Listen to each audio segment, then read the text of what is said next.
Paano kung ang mismong pulis ang isa sa kinatatakutan ng isang tao?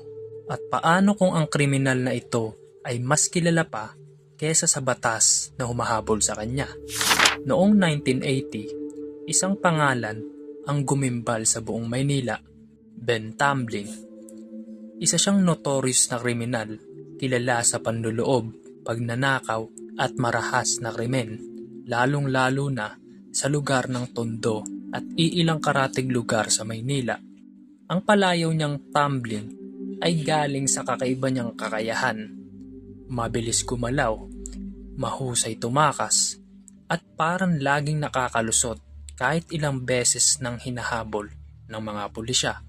Sa mata ng batas, isa siyang public enemy, pero sa mata ng iilan, siya ay simbolo ng isang sistemang pumalya na kung saan ang kahirapan, karahasan at kawalan ng oportunidad ang nagtulak sa isang tao sa krimen.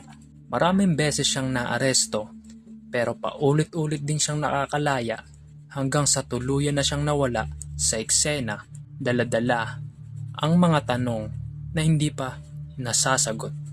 Si Ben Tumbling ba ay simpleng kriminal lamang o produkto siya sa isang lipunang mas mabilis umusga kesa umunawa?